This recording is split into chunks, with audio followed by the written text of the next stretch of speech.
been in awe of Mother Earth's most fearsome phenomenon, the volcano. Some of the most majestic peaks of Western America rise along the Cascade Range. Deep within these peaceful-looking mountains rumbles a power capable of devastating cities, of destroying cultivated lands, of causing horrible deaths. This unrecognizable landscape of devastation used to be Mount St. Helens. Mount St. Helens is just one of many Cascade volcanoes. Which of these slumbering giants might awaken next?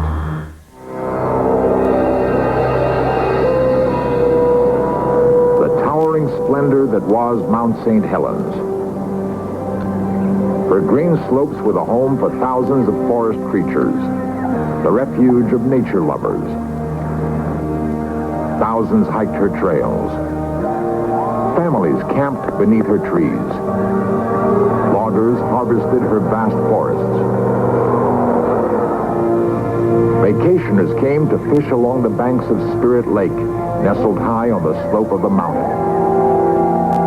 The waters of Spirit Lake feed the Toutle River, which winds down the mountain and through the valley towns below. Towns which had never thought of danger from the volcano that loomed above. Until the spring of 1980, when the mountain began to heat from within. Her shroud of ice and snow began to melt. She began to shudder and swell, angrily belching forth steam and rock.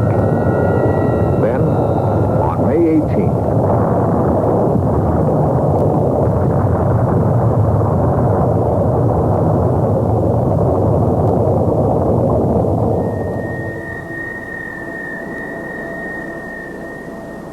it was one of the most powerful volcanic blasts ever recorded.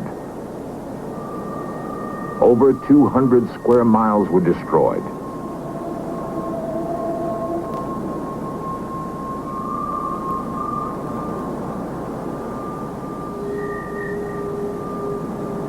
The entire wildlife population was buried beneath billions of tons of ash and rock, or burned to death by the incredible heat of the explosion.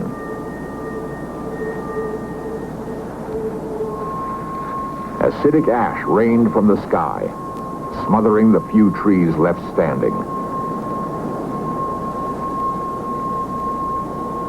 The icy blue water of Spirit Lake turned to boiling gray mud. It surged over its banks, combining with the enormous volume of glacial melt. This wall of water and mud raced through the bed of the Toutle River, inundating the countryside below, devastating farms, homes, and lifestyles. Mrs. Adrian Johnson was with her family on the Toutle River the night the muds came. When the mud started to come, which was in the evening around 7:30, it was incredible. You just couldn't believe that it would take everything. It's like my husband said, you know, it will never get that high. We stood on my girlfriend's deck and we watched. And it was like taffy. It would just come like waves. It was terrible. You could hear these horrid sounds. You could say, there goes the neighbor's house.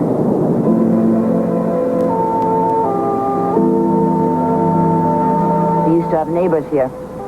Now the only time that they come by is to see if they can salvage something. The solitude now, it is just devastation. You get up in the morning and all you see is destruction.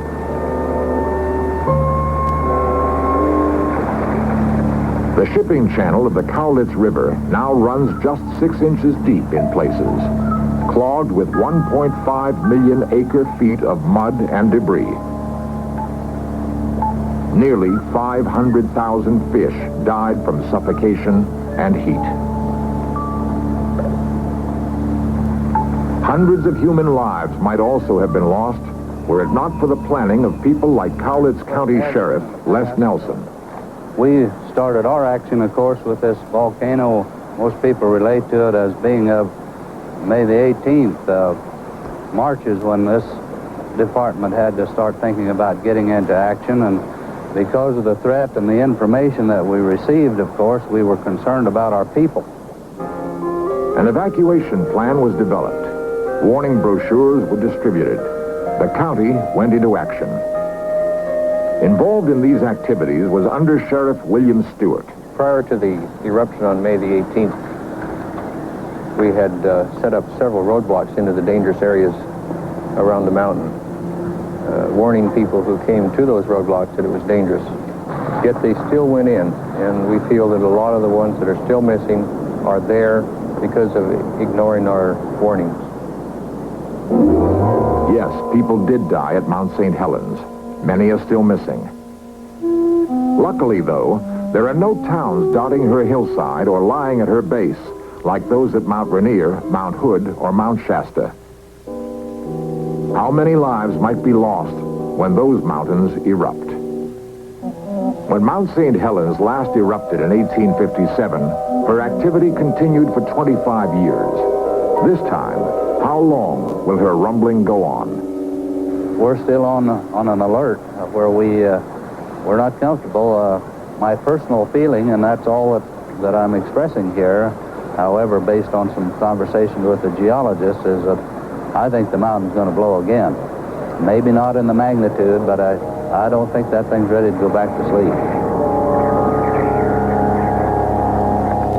At Centers for Volcanic Study, like the University of Oregon, much knowledge has been gained. Molten material is tested. Rocks are analyzed. Temperatures and measurements are taken. But a real understanding of the volcano still eludes the scientists.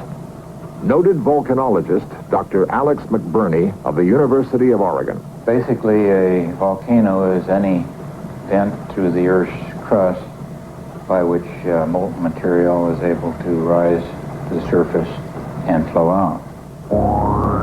There are many different types of volcanic activity, all closely linked, which correspond to distinct types of volcanoes. Shield volcanoes are built up from very fluid magma, which escapes from a tubular vent and pours out in all directions. The shield volcanoes of Hawaii often produce flows of lava, which cover everything in their path.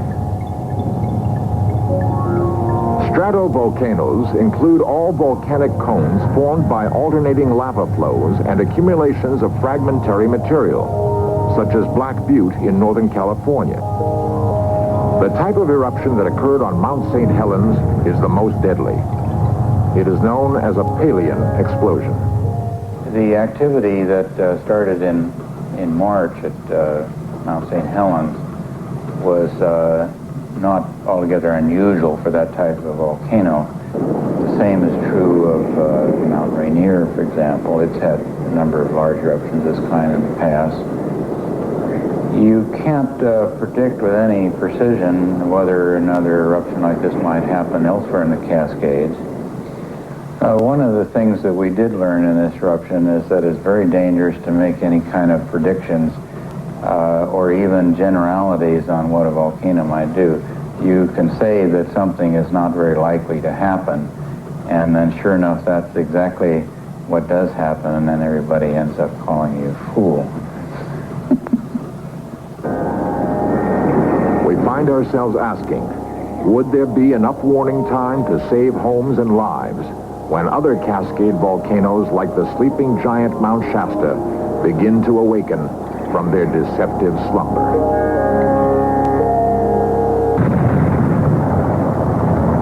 In 1883, Indonesia's Krakatoa erupted with an explosion considerably larger than this one recorded in 1927. It was heard nearly 3,000 miles away.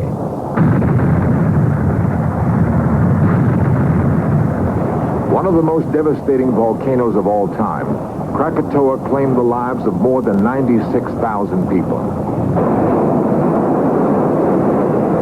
The volcano produced such large quantities of material that parts of the Indian Ocean became impassable.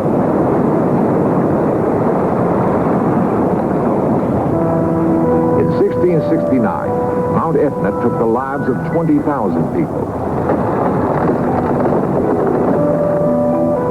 Many more have died as she continues to destroy farms and villages. In 1902, the city of St. Pierre was totally destroyed by neighboring Mount Pelée.